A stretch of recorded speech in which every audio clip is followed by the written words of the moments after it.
project, we wanted to do a little bit of research into verbals and nonverbals and the importance of both to different people. So for our project, we created a small survey to hand out to students across the school that just kind of asked them a few questions about the two. And then we also went around and we did a few interviews of a few of our peers to kind of discuss the importance of verbals or nonverbals to them, as well as which one they use more. And that was just kind of the general overview of what we did for our project. So for this part of our presentation, we're going to talk about how verbals and nonverbals affect us in our everyday lives. So we're going to address how it affects us in our workplace, in school, and in sports. So I'm personally going to address how nonverbals and verbals affect us throughout our school day. And so as we go throughout our school day, you can usually tell like the more popular kids from the less popular kids, and a lot of this is because of their nonverbals. Like if a new student moves in, they're usually kind of aware of the social groups and the social norms as they watch the popular group be more confident with their verbals as they go throughout school and how they dress with their nonverbals. It's usually more obvious that they are popular, whereas some others who may be less popular, may be more quiet, more timid, maybe they like slouch more with their nonverbals, dress a little bit differently. And so this separates us and becomes obvious what social norms we're in. As well as with our schoolwork, usually people who are smarter in that subject, or maybe they just enjoy that subject, when they go to that class, you can tell they brighten up a little bit, they're excited to be there, they're more engaged. If they go to a subject they maybe don't want to be there, then they're not as interested, they're not as engaged in what the teacher is saying. And so for these reasons, nonverbals and verbals both affect us throughout our school day. In this section I will be talking about how verbals and nonverbals affect us in our everyday lives, and something that really stands out to me is in volleyball. With nonverbals, it's very obvious when you know like how a team's confidence is versus your own confidence, and it can really affect the way you play. Also, you need nonverbals to signal to each other, and also the coaches and the refs. It's really important that without the refs' nonverbal communication and without them pointing and doing all those things, you can't play the game, and that's how many sports go. You need to be able to non-verbally communicate, because if you were trying to verbally communicate what you're trying to say, it'd be too loud in the gym or out on the court or in the field, and you wouldn't be able to hear everybody and hear the refs and what their calls are. So that's why non-verbals are very important when it comes to sports. Also, verbals are very important as well, because without them, the coaches wouldn't be able to tell you how to like improve something that you need to fix when it comes to plays, and it's important when refs need to blow whistles and call things out loud as well. So personally, I've worked at a Subway for over 3 years now, and after that amount of time, you kind of get a good feel of the nonverbals and verbals that many people give you while you're making their sandwich and making their food. So to go over like the majority of the verbals is you can pretty much kind of tell like how people are feeling the day that they come into the restaurant and whatnot and order their food. You can usually kind of tell who's just kind of there to get their food and leave and whatnot, or just kind of like actually like are having a good day or whatever. The nonverbals, though, I feel is a lot more prominent in a restaurant or just any sort of customer service type area. Is you can usually tell who is having a good day just by the way that they walk or the way that they stand while they're talking to you. And tone of voice is usually a pretty big one. Like every once in a while you'll have this one person that'll come in and they'll talk to you and they'll be like, oh, I want this and this and this, but it's the slight deepness of their voice or whatnot that you can usually tell whether or not they're having a pretty bad day, or if they're really high-pitched and perky, it's usually like you can tell if they're having a really good day. And that's just kind of my experience with verbals and nonverbals in a workplace. And usually, like I said, after quite a while, you can usually tell exactly who's having a good day and a bad day just through the nonverbals.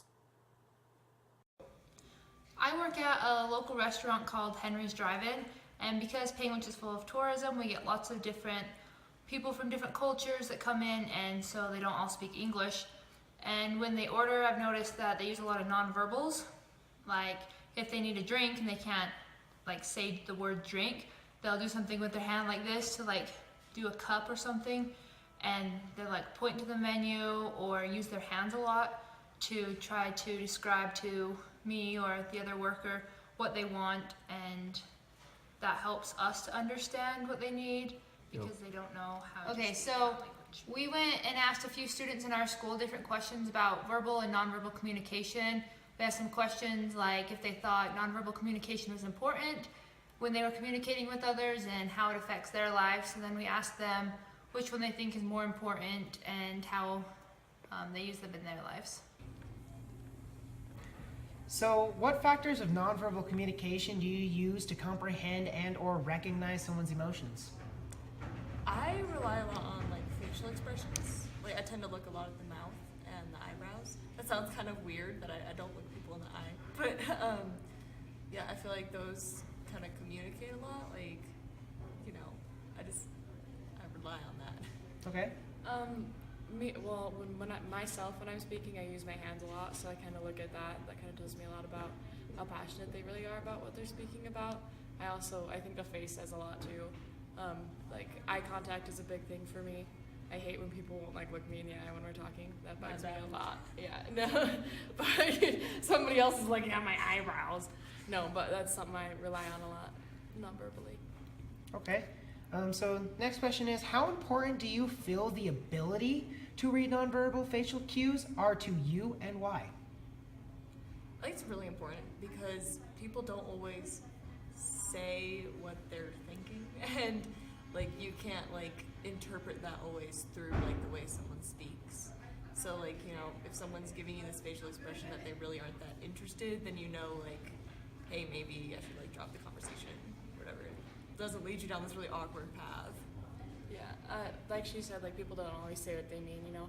Like, have you ever been talking to someone and they're going on and you're like, yeah, you know, like it's just like little things like that, like picking up on when people are uncomfortable. I read something like people's feet or whatever, like direct where they want to be. So if they're talking to you and their feet aren't pointing at you, then they don't actually want to talk to you. I don't know if that's true, but like, I feel like little things like that can just be indicators that, oh, this person isn't interested in what I'm saying, or you can pick up on how do I make this person think I'm interested in what they're saying. Like those are just little things. So especially like nonverbal things can be really big for like interviews, like job interviews and stuff like that. Because like I said, people don't always just like pick up on what you say. They also pick up on how you're presenting yourself. And so, yeah.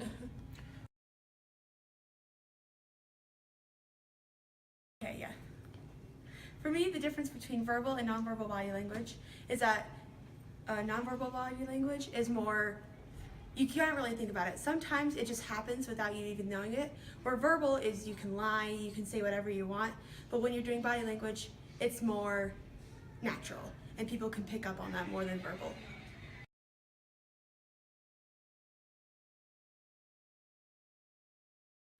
Alright, so if eye contact would be one, because if they're not looking at you, they don't care as much, or they're not as focused. But if they are having eye contact with you, they are more in tune and caring about what you're saying. Appearance can be like your body language. If they're facing you, they're more in tune with the conversation, as if they aren't, then they aren't caring as much. And the tone of voice can be if they're it can show how much they care about it. You can tell if they're being sarcastic or mad or upset or happy. Do you think verbal or nonverbal communication is more important? I think verbal is because it helps you explain more. I think nonverbal is because you can actually show instead of just tell.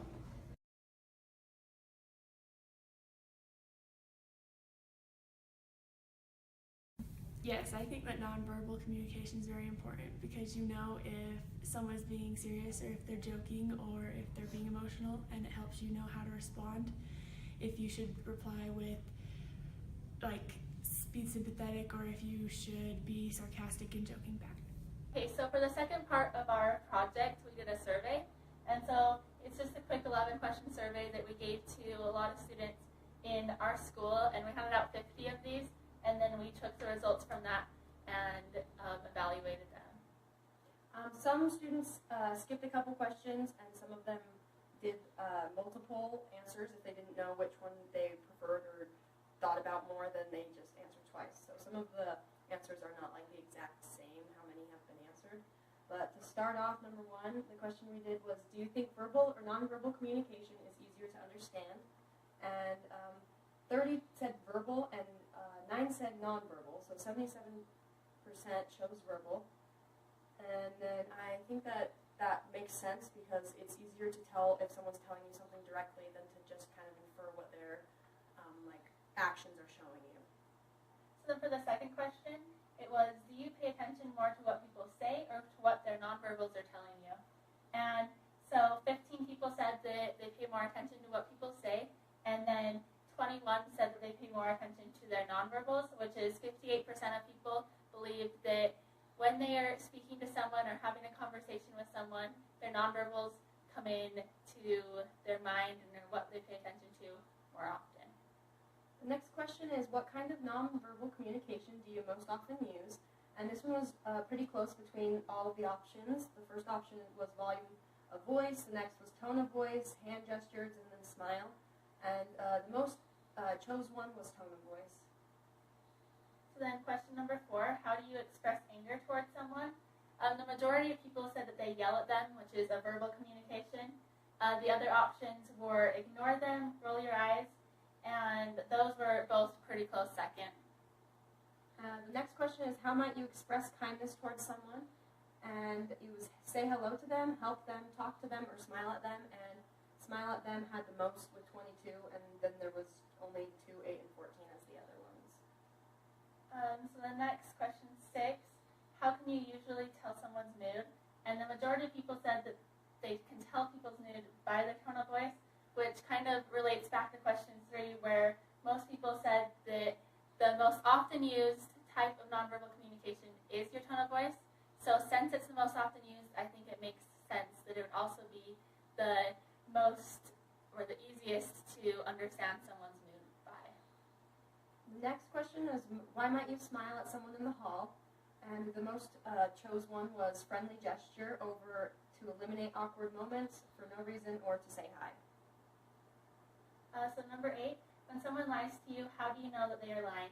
We gave them 2 options, verbal and nonverbal, and 74% of them said that you can tell someone's lying by their nonverbals, which most people aren't going to tell you they're lying, so that makes sense. And then for questions 9 and 10, they were just write-in questions, and they weren't multiple choice. So we looked through the papers and the surveys, and we found which ones were the most commonly used as the answers. And so the question is, how do you think your body language can affect a conversation? And the most common answer was to tell if they want you to talk to them and how comfortable they are. So the next one, how might your facial expressions affect the conversation? And that came up with a lot of similar results. And so it was shows your mood and whether you like the conversation or are engaged in the conversation. So people look at other people's facial expressions to kind of decide how the conversation should lead. And the last thing we asked on the survey was on a scale of 1 to 10, 1 being never and 10 being always, how often do you think you communicate? And so we took up all of the average answers, and the answer was 7.6. So some were really low, some put 10, some put like 3 or 4, and like 6. And so some people didn't think they communicated that much, but even though they feel like they don't because they're quieter in class, we're always communicating, so that answer should be pretty high. So from this survey, we concluded that nonverbals and verbals are both very, very important in our environment and in our communities. And although a lot of people have different opinions on which ones matter, in conclusion, as you look at it, you can see that they're both important. Nonverbals play a bigger part in our communities, but verbals play more of a demanding part. In conclusion, we were able to learn a lot about verbals and nonverbals and how they are used every day in our lives and how they can help us to better understand people who we are communicating with.